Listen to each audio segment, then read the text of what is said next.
그래서 저와 여러분이 개인 위생에 좀 더 신경 쓰시고, 특별히 몇 명 확진자가 나왔나, 그들의 동선이 어디인가를 좀 파악하셔서 좀 더 조심하는 우리 모두가 되었으면 좋겠습니다. 속담 가운데 이런 말이 있습니다. 바늘 가는데 실 간다. 이런 얘기 들어보셨습니까? 언제든지 꼭 같이 가게 되는 어떤 사람이나 혹은 사물의 어떤 긴밀한 관계를 이르는 말이 바로 바늘 가는데 실 간다, 이런 말입니다. 이처럼 예수님의 고난과 죽음 그리고 부활은 아주 긴밀하게 연결되어 있고 따로 떼어서는 볼 수 없습니다. 예수님의 고난과 죽음만 따로 얘기하거나 아니면 예수님의 부활만 따로 이야기하는 것이 아니라 고난, 죽음, 그랬다면 꼭 반드시 연결되어지는 것이 부활입니다. 그리고 좀 더 보면 부활 이후에 정확히 50일 이후에 성령께서 오셨습니다. 그래서 우리가 오순절이라고 얘기하지 않습니까? 거기까지 연결해서 보통 고난, 죽음, 그리고 부활, 그리고 성령 강림까지 이어지는 것입니다. 인간은 자신을 스스로 구원할 수 없습니다. 인간이 스스로 구원할 수 없는 것이 무엇일까요? 예를 들어서 물에 빠졌을 때 수영을 못하는 사람은 자신을 구원하지 못합니다. 하지만 수영을 잘하는 사람은 스스로 자신을 구원할 수 있습니다. 이처럼 상대적인 거 말고 누구나 예외 없이 인간이라면 스스로를 구원할 수 없는 것이 있습니다. 그 첫 번째는 죽음의 문제를 인간은 스스로 구원할 수 없습니다. 죽음 앞에서는 모두가 평등합니다. 그리고 성경이 말하기를 이 죽음은 죄에서 시작되었다고 얘기합니다. 이 연관관계 꼭 기억하십시오. 죽음이 우리에게 온 것은 죄에서 시작되었다고 얘기합니다. 그리고 인간은 죄의 문제만 스스로 해결할 수 없는 것이 아니라 죽음의 문제도 스스로 해결할 수 없는 것입니다. 여러분, 인간이 죄 짓는 문제에 이걸 가볍게 여기지 마십시오. 어떤 때는 우리가 좀 가볍게 생각하는 것 같습니다. 그렇지 않습니다. 인간이 지금 자연을 통해 받는 어떤 재해, 이거는 인간의 욕심에서 시작된 것이 참 많습니다. 무분별하게 자연을 훼손하고 그것을 돌려받는 게 지금의 모습입니다. 코로나 백신을 만들지만 잘 사는 나라는 이미 접종이 시작되었고 많이 했습니다. 하지만 우리가 알지 못하겠지만 가난한 나라에서는 백신을 맞지 못하고 있습니다. 모든 사람을 위한 기회가 주어져야 되지만 그것이 안 되는 이유는 결국에는 이기심과 자국 우선주의라는 그런 명목 안에서 그렇게 되어지는 것입니다. 인간 안에 있는 다 죄성 때문에 그렇습니다. 가습기 살균제라는 게 있잖아요. 가습기 살균제를 만들고 그 독성이 얼마나 있나 독성 실험을 했는데 맡겼는데 사람에게 치명적인 것이 그 안에 들어 있었고 그것을 알았지만 그것을 쉬쉬하면서 그걸 덮었습니다. 그리고 그 제품을 팔았죠. 저희 아이들이 자랄 때도 제가 가습기 살균제를 사서 심지어 제 그 방에다가 놓고 이걸 써야 되는데 까먹고 이 살균제 때문에 죽은 아이들이 정말 많습니다. 이것은 돈 때문이며 욕심 때문입니다. 그리고 그것은 죄 때문입니다. 가까이에서는 우리는 누구의 욕심과 또 이기심과 죄 때문에 피해를 입고 또 불쾌감을 느끼면서 혹은 두려워합니다. 그리고 우리도 누군가에게 그런 죄를 짓습니다. 알게 모르게 수많은 죄를 짓습니다. 그리고 알게 모르게 그 사람은 상처를 받습니다. 이 죄가 얼마나 무서운지 모르겠습니다. 인간에게 치명적인 바이러스와도 같습니다. 이거를 인간에게 죄가 얼마나 큰 것인지 무서운 것인지를 하나님은 먼저 아셨습니다. 하나님은 진단하셨고 그리고 그것에 대한 해결책을 준비하셨습니다. 그것이 바로 예수 그리스도의 오심입니다. 우리가 누누이 말씀을 살펴본 것처럼 마태복음 1장 21절 22절엔 그렇게 얘기를 합니다. 그가 자기 백성을 그들의 죄에서 구원하기 위해서 이 땅에 오셨다라는 것이죠. 로마서 5장 8절은 이렇게 말합니다. 함께 읽어보겠습니다. 시작. 우리가 아직 죄인 되었을 때 그리스도께서 우리를 위하여 죽으심으로 하나님께서 우리에 대한 자기의 사랑을 확증하셨느니라. 죄인 되었다라는 건 하나님이 필요한지 필요 없는지 그것도 구분할 수 없는 상태였다는 겁니다. 그리고 다르게 얘기하면 죄인이었다는 건 하나님과 원수 사이였다는 겁니다. 그랬는데 하나님이 필요하다고 말한 적도 없었고 하나님에 대한 궁금증도 없었고 뭐가 죄인지도 몰랐고 그런 우리에게 하나님은 찾아오셨다라는 것이죠. 이 말씀처럼 우리가 죄가 얼마나 심각한지에 대해 알지 못했던 겁니다. 그런데 하나님이 찾아오셨는데 지금 우리도 솔직히 죄가 우리에게 얼마나 심각하고 문제인지 잘 모를 때가 많은 것 같습니다. 예수님은 죄에서 우리를 구원하기 오셨습니다. 그리고 이 죄의 문제를 해결해 주시니까 아까 말씀드렸죠. 죄에서 시작되어서 죽음이 왔다고. 그래서 죄의 문제를 해결해 주시니까 죽음의 문제가 해결되어지는 것입니다. 그런데 죄와 죽음을 이기기 위해 오신 예수님이 십자가에서 죽고 그것이 끝이라면, 그래서 예수님이 죽음을 이기지 못했다면 어떻게 되겠습니까? 말이 안 되는 거죠. 예를 들어서 탈모가 고민인 사람이 병원에 갔습니다. 의사를 만났는데 의사가 탈모입니다. 그 병원 가겠습니까? 다른 병원을 가겠죠. 이런 것처럼 예수님이 우리의 죄와 죽음을 위해 이기기 위해 오셨는데 그분이 죽음을 이기지 못하고 끝났다면 그게 말이 되겠냐는 말입니다. 그런데 예수님이 승리하셨고 그 죽음을 이기셨습니다. 예수님이 죽은 걸로 끝났다면 예수님이 생전에 하셨던 모든 약속, 이 성경에 있는 거죠. 모든 약속은 다 거짓입니다. 그분은 우리를 속였습니다. 그분은 사기꾼입니다. 그리고 우리는 그 예수를 절대로 믿어서는 안 됩니다. 그런데 성경은 분명히 예수님이 십자가에 죽으신 이후에 3일 만에 부활하셨다라는 것이죠. 이 예수님이 부활하실 거라는 것은 구약의 예언에도 나옵니다. 그리고 예수님 당신께서 그렇게 제자들에게 몇 번을 내가 죽은 다음에 부활할 거야 그렇게 말씀하셨습니다. 마가복음 8장 31절이 대표적인데요. 같이 읽어보겠습니다. 시작. 인자가 많은 고난을 받고 장로들과 대제사장들과 서기관들에게 버림받으여 죽임을 당하고 사흘 만에 살아나야 할 것을 비로소 그들에게 가르치시되, 분명히 제자들에게 내가 부활할 거야, 죽기만 하는 것이 아니라 부활할 거야 그렇게 말씀하셨습니다. 그런데 그거 아십니까? 이 제자들을 비롯해서 이 주위에 있는, 예수님이 주위에 있는, 그리고 제자들 주위에 있는 수많은 그 어떤 사람도 예수님이 부활하실 것을 믿지는 않았습니다. 부활 아침 그 무덤에 찾아간 여인들도 예수님의 부활을 믿었기 때문에 찾아간 게 아니었습니다. 부활을 가장 목격한 그 여인들이라고, 성경은 부활을 가장 목격한 사람이 여인들이라고 말하는데, 당시에 여자들이 어떤 사실을 말하면 그 사실도 여자가 말했기 때문에 믿지 않는 시대였습니다. 그런 시대 문화에 있었습니다. 그런데 성경은 뭐라고 얘기하냐면 그 부활을 가장 먼저 목격한 사람은 여인이라고 말합니다. 만약에 부활이 없었는데, 부활은 거짓이었는데 사람들이 우리를 속이기 원했다면 성경에는 가장 먼저 목격한 사람을 여자라고 말해서는 안 되는 거죠. 그렇겠죠?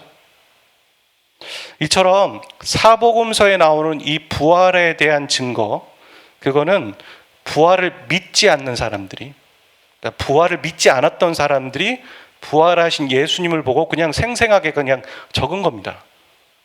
그냥 적을 수밖에 없었습니다. 보고 느낀 것을 그대로 적었을 뿐인 것이죠.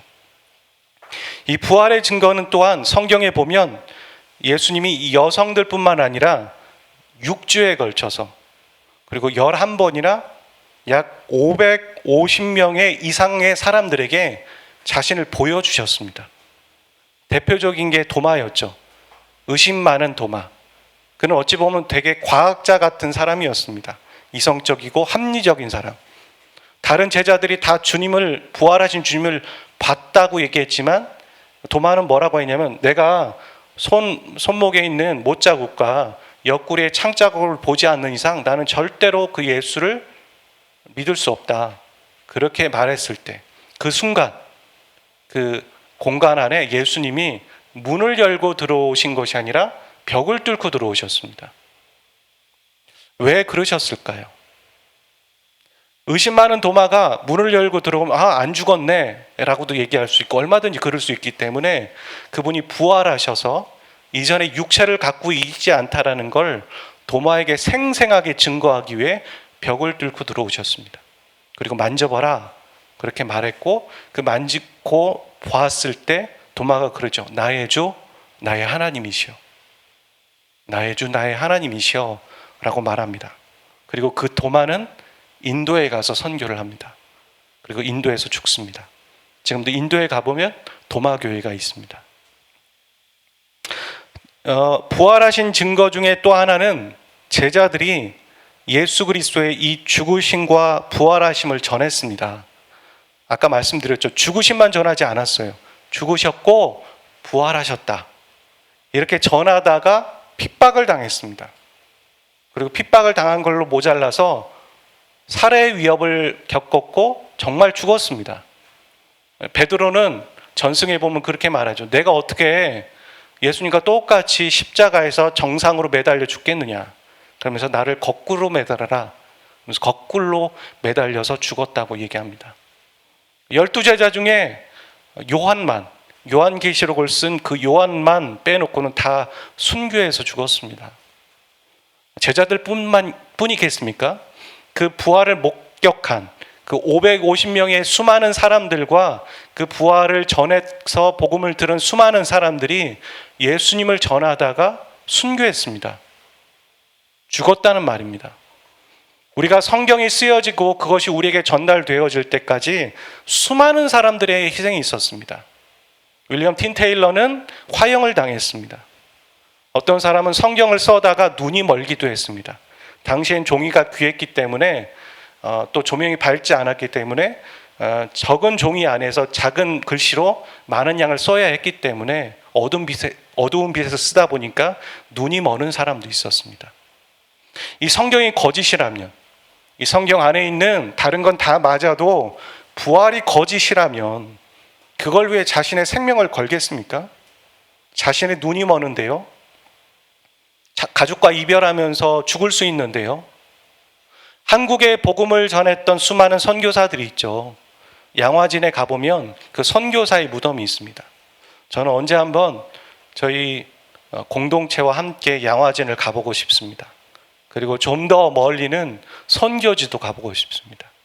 선교지에 가서 단기 선교를 하고 싶은 마음이 제 안에 많이 듭니다. 거기에 가보면 어린아이들이 있습니다.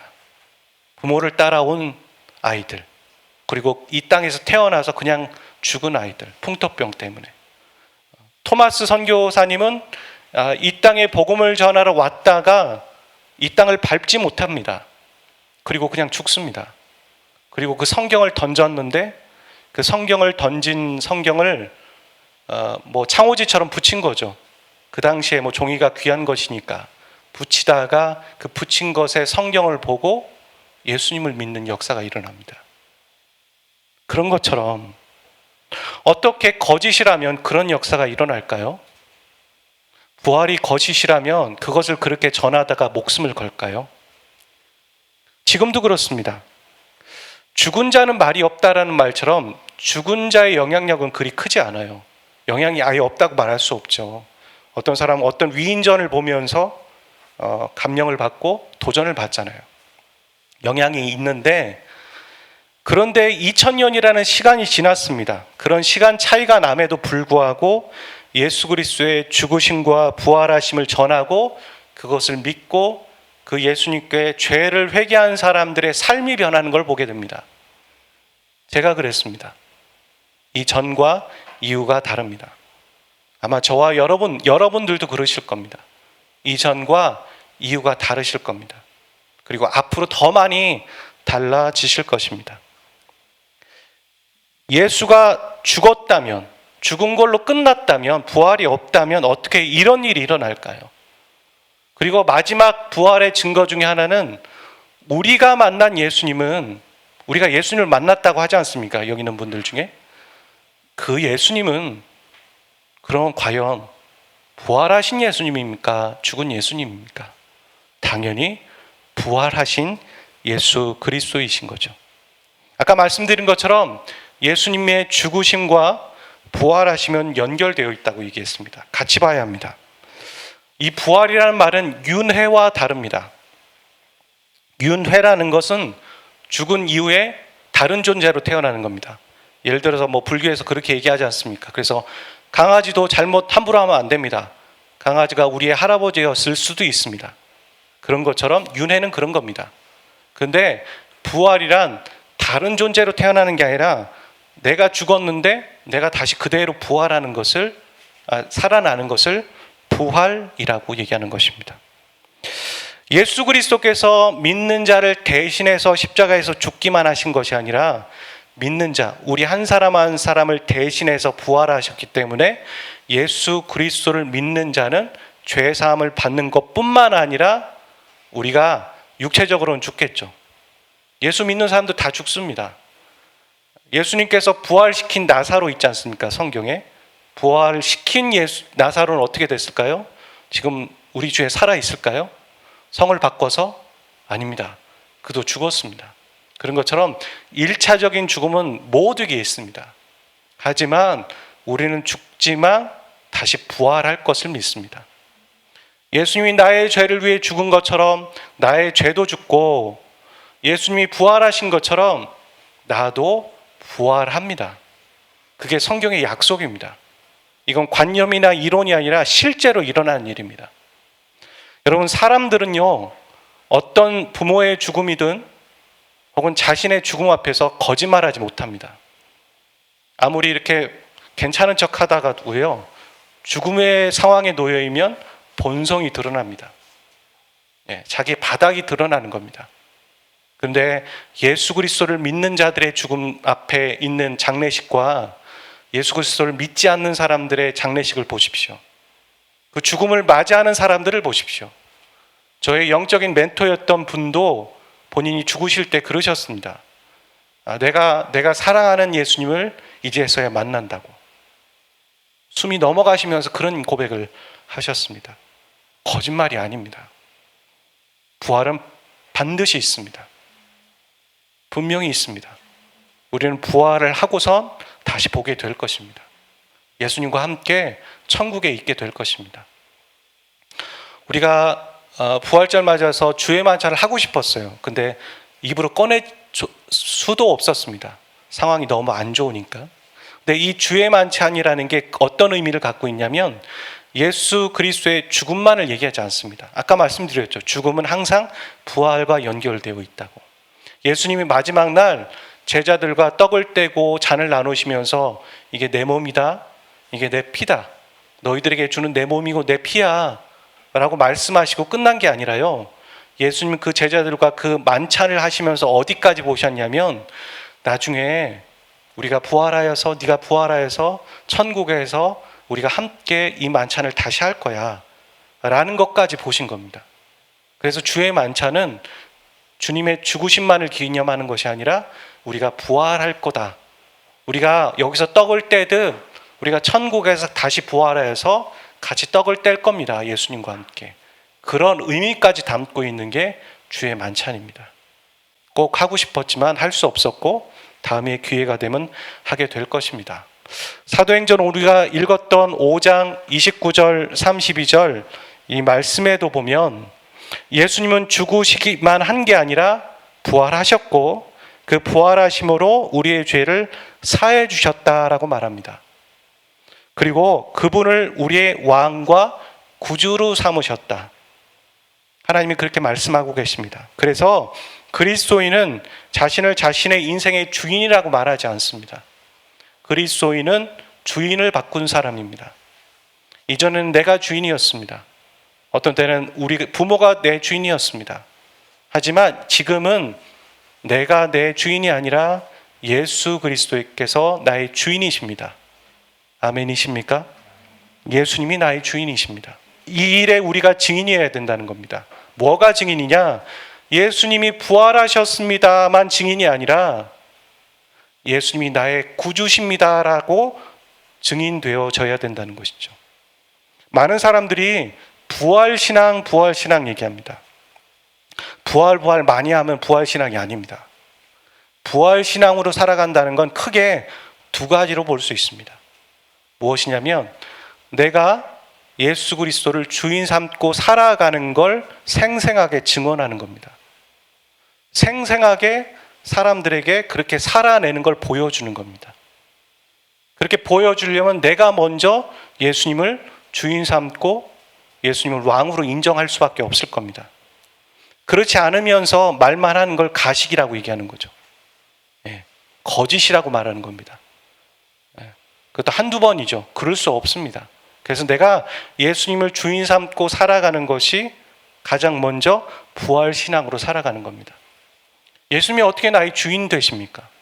2000년 전에 죽은 요셉의 아들이 어떻게 나의 주인이 됩니까? 그분이 죽기만 하셨다면 주인일 수 없습니다. 그분을 주라고 고백할 수 없습니다. 그분이 죽으시기만 한 것이 아니라 부활하셨기 때문에 나의 주인이십니다. 인간은 인간의 주인이 될 수 없습니다. 예수님이 하나님이시라는 유일한 결정적인 증거가 바로 그분이 죽음을 이기셨기 때문입니다. 인간이라면 이길 수 없는데 그분이 하나님이시기 때문에 이기셨구나, 그걸 알 수 있는 거죠. 그래서 예수님을 나의 주님, 도마가 그랬잖아요. 나의 주, 나의 하나님이시여. 부활을 맛봤을 때, 그 부활을 경험했을 때 나의 주, 나의 하나님이시여 라고 고백한 것처럼 저와 여러분이 나의 주, 나의 하나님을 회복하시기를 바랍니다. 그 고백을 하는 것만으로도 오늘 우리는 부활절을 충분히 즐기고 있는 겁니다. 그리고 두 번째, 그 부활의 그 예수 그리스도를 전하시는 삶을 사셔야 합니다. 예수님이 부활하시고 베드로에게 찾아가셨습니다. 찾아가셔서 하시는 말이 네가 나를 사랑하니? 그렇다면 내 양을 먹여라. 3번이나 말씀하셨습니다. 내 양을 쳐라. 3번이라는 건 성경에서 말하는 3번은 숫자적인 의미와 함께 양적인 의미가 있습니다. 우리도 가위바위보 할 때 3세판 하잖아요. 1번은 부족하고 5번은 너무 많습니다. 그래서 3번입니다. 유대인도 똑같은 문화입니다. 3세판. 그래서 성경에 보면 예수님이 3번 시험 받으시죠. 베드로가 3번 부인한다고 얘기하고 또 여기도 보면 3번이나 고백합니다. 여호수아에게 하나님은 강하고 담대하라 3번 말씀하십니다. 3번은 숫자적인 의미도 있지만 상징적인 의미가 있어요. 할 만큼 했다는 거예요. 그러니까 베드로가 예수님을 3번 부인했던 건 충분히 아주 많이 부인했다는 말이고, 예수님이 베드로에게 3번 고백했다는 건 충분하게 힘을 주어서 질문했고 베드로도 그렇게 말했다라는 의미입니다. 그걸 얘기하고 싶으셨습니다. 베드로에게 처음 다가가셨을 때도 네가 사람 낚는 어부 되게 하겠다, 내가 그렇게 말씀하셨고 지금도 똑같은 얘기를 다른 표현으로 말씀하고 계신 거죠. 내 양을 먹여라, 내 양을 쳐라. 하나님이 오늘 저와 여러분에게 어떤 사람을 통해서든 말씀을 통해서든 누누이 말씀하셨을 겁니다. 서로를 돌아봐라. 너의 아픈 자, 연약한 자를 돌아봐라. 네 형제와 네 자매, 영적인 가족을 돌아봐라. 내가 너에게 맡긴 그 영혼을 정죄하고 미워만 하지 말고 그 영혼이 한 영혼이라고 생각하고 기도해라. 누누이 말씀하셨는데 우리는 못 듣습니다. 우리의 깜냥이 안 되니까요. 근데 부활의 주님을 베드로가 만났을 때 그는 내가 주님을 사랑합니다, 내가 그 양을 치겠습니다라고 고백했습니다. 그래서 우리가 부활신앙으로 살아야 됩니다. 우리가 이 세상이 끝이라면 왜 우리가 양보하고 손해보며 예수님을 믿는 사람으로서 기다리며 다른 사람의 지며 삽니까? 부활이 있기 때문에, 우리가 이 땅이 끝이 아니기 때문에, 천국의 약속이 있고 소망이 있기 때문에, 영원한 삶이 있기 때문에 우리가 좀 양보하고 좀 기다려주고 이 땅에서 손해보는 거고 십자가의 길을 걷는 겁니다. 예수님에게 죽으심만 있었다면 예수님 그걸 못 지으셨을 거예요. 부활을 알고 있기 때문에 고난을 당하신 겁니다. 고난이 그렇다고 해서 가볍다고 얘기하는 건 아닙니다. 어떤 땐 처절하고 아프지만 그게 나를 살리신 길이고 또 내가 살아나는 길이며 내가 또 다른 사람들을 살릴 수 있는 길입니다. 그거밖에 없습니다. 우회하는 방법이 없습니다. 예수님의 길을 가셔야 됩니다. 부활을 믿고 가야 되는 겁니다. 고난을 받되 그 고난이 영광을 덮어버릴 겁니다. 고난을 덮는 영광이 있기 때문에 우리가 그 고난을 겪는 것입니다. 우리가 예수 그리스도를 믿게 하고 믿지 않게 하는 건 우리가 할 수 있는 게 아닙니다. 우리가 하는 건 예수님을 그냥 증거하는 겁니다. 전하는 겁니다. 어떤 말로 하냐면 멋있고 고상한 언어가 필요 없습니다. 그냥 나에게 찾아오신 예수님. 여러분, 그런데 나에게 찾아오신 예수님을 10년 전에 찾아오신 예수님을 전한다면 어떻게 될까요? 우리 스스로도 뭔가 식상합니다. 그렇지 않아요? 제가 부활절 설교를 준비하면서 세 번 이제 베델교회에서 세 번째 설교를 하는데 똑같은 얘기를 똑같은 주제로 토시 하나 틀리지 않고 전한다면 저도 식상해서 답답할 것 같습니다. 제 스스로에게 용납이 안 되는 거죠. 똑같은 말씀이 아니라 똑같은 말씀이라도 묵상하는 겁니다. 하나님 앞에 묵상하면 하나님께 저에게 주시는 방향성이 달라요. 이번엔 이렇게 전하라. 이번엔 이것에 힘을 주어서 전하면 좋겠어. 그때그때 다르다는 말입니다. 그 얘기는 하나님이 변덕이 심하다는 게 아니라 하나님 매일매일 새로우십니다. 하나님의 깊이와 넓이를 우리가 어떻게 다 알 수 있습니까? 우리가 주일부터 시작해서 주일에 마치는 이 예수 그리스도의 얘기를 할 때 그걸 어떻게 다 알 수 있습니까? 어떻게 다 표현하고 인간의 언어로 그분의 사랑을 어떻게 담을 수 있습니까? 알 수 없습니다. 우리가 매일매일 알아도 그분이 더 새로운 겁니다. 그래서 우리가 매일매일 하나님으로부터 얻는 하나님의 마음과 하나님을 알게 되는 것을 그냥 담백하게 전하는 겁니다. 오늘 나에게 예수님이 이렇게 찾아오셨습니다. 그러면서 나의 사랑하는 가족과 나의 사랑하는 이웃에게 예수님을 증거하셔야 됩니다. 침묵하지 마십시오. 우리가 이순신 퇴근이라고 합니다. 이순신 퇴근. 그거 들어보셨어요? 저희 직장 다닐 때 이순신 퇴근. 이순신 장군이 죽을 때 그랬잖아요. 나의 죽음을 적들에게 알리지 마라. 나의 퇴근을 상사에게 알리지 마라. 그렇게 말하는 것처럼 우리가 이순신 신앙을 가지면 안 됩니다. 내가 예수 믿는 걸 사람들에게 알리지 않아야지. 부끄러워하지 마십시오.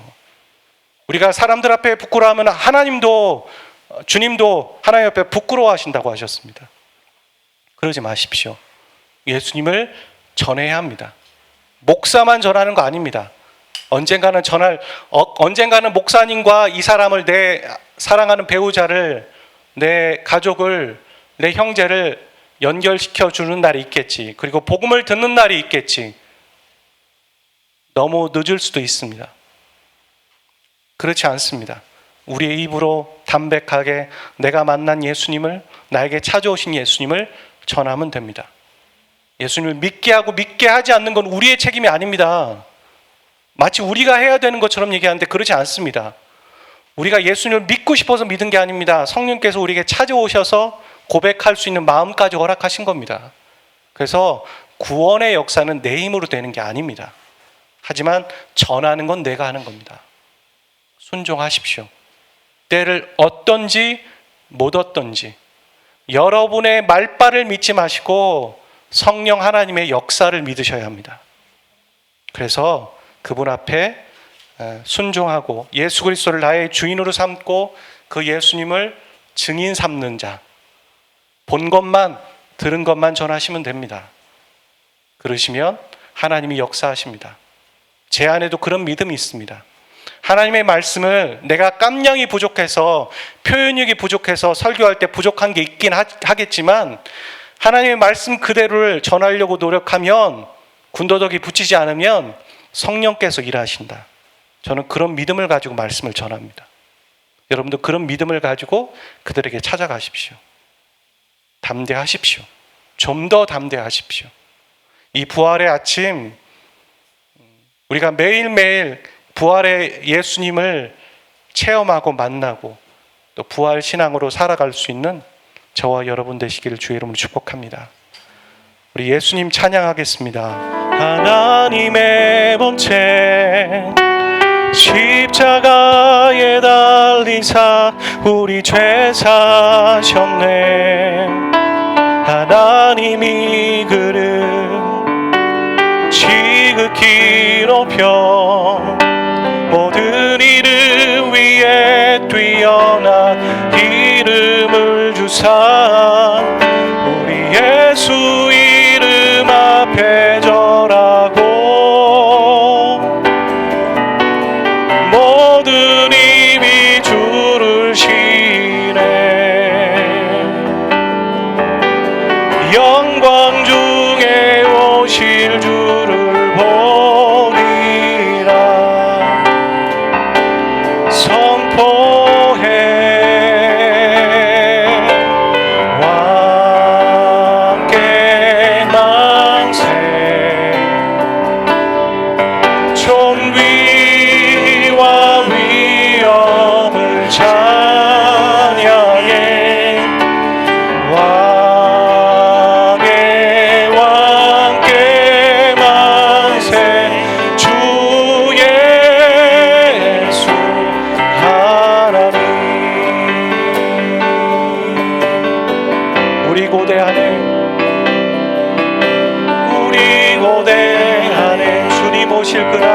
주님 오실 그날 지사신 왕의 영광 이 땅을 비추 사단의 권세는 사단의 권세 주 앞에 무너졌습니다. 주 앞에 무너져 성령과 진리의 주 권세 가장 높구나. 우리 예수 이름 앞에 절하고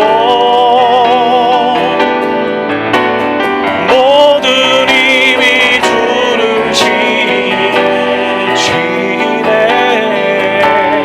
영광 중에 오실 주를 우리 손 들고 찬양합시다. 그분만을 높입시다. 선포해 왕께 만세. 존귀와 위엄을 찬양해.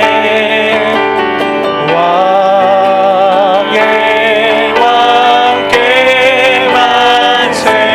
주 예수 왕께 만세. 왕께 만세. 왕께 만세. 존귀와 위엄이 찬양해. 왕의 왕께 만세. 주 예수. 예수는 왕이십니다. 예수는 왕. 예수는 주. 예수는 날 구원하신 주. 예수는 왕. 예수는 주. 예수는 날. 우리 박수 치며 찬양할까요? 주님을 높여드립시다. 주님만을. 예수는 왕께 만세. 주께 만세. 날 구원하신 주님께 만세. 왕께 만세. 주께 만세. 날 구원하신 주님께 강하고 능하신 강하고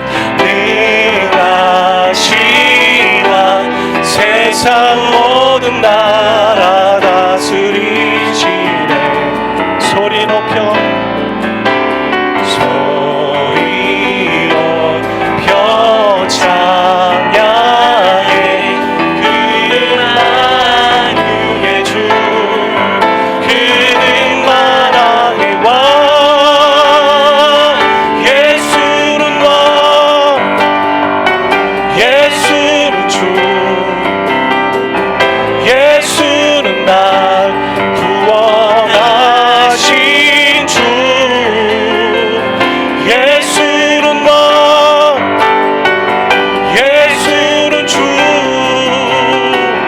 예수는 날 구원하신 주. 왕께 마세 마세, 주께 마세, 날 구원하신 주님께 만세. 왕께 마세, 주께 마세, 날 구원. 한 번만 더 주님을 높여드립니다. 왕께 만세, 왕께 만세, 주께 만세, 날 구원하신 주님께 만세. 왕께 만세, 주께 만세, 날 구원하신 주님께. 한 번만 더 고백할까요? 예수는 주, 예수는 주, 예수는 왕, 예수는 날 구원하신 주. 예수는 왕, 예수는 왕, 예수는 주, 예수는 날 구원하신. 우리 이 시간 예수님만을 높여드립니다. 우리를 구원하신 주님, 우리를 구원하신 왕은 예수 한 분밖에 없습니다. 구원하신 주님을 찬양합니다. 나를 죽음에서 건지시고 사망에서 생명으로 옮기신 그 예수 그리스도만을 높이며 찬양하겠습니다. 예수님이 기뻐하시는 삶을 살겠습니다. 우리 그렇게 주님을 높여드리며 그분을 송축하는 기도로 이 시간 함께 기도하기를 원합니다. 같이 기도하겠습니다. 예수는 예수는 주, 예수는 날 구원하신 주, 예수는 왕, 예수는 주, 예수는 날 구원하신 주. 왕께 만세, 왕께 만세, 주께 만세, 날 구원하신 주님께 만세. 왕께 만세, 주께 만세, 날 구원하신 주님께. 왕께 만세, 왕께 만세, 주께 만세, 날 구원하신 주님께 만세. 왕께 만세, 주께 만세, 날 구원하신 주. 예수 그리스도는 우리의 왕 되십니다. 예수는 왕, 예수는 왕, 예수는 주, 예수는 날 구원하신 주. 예수는 왕, 예수는 주,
하나님, 사망 권세를 이기시고 부활하신 예수님이 우리가 믿고 그분을 바라보지만 우리 믿는 자 안에 여전히 우러나오는 죄들이 있습니다.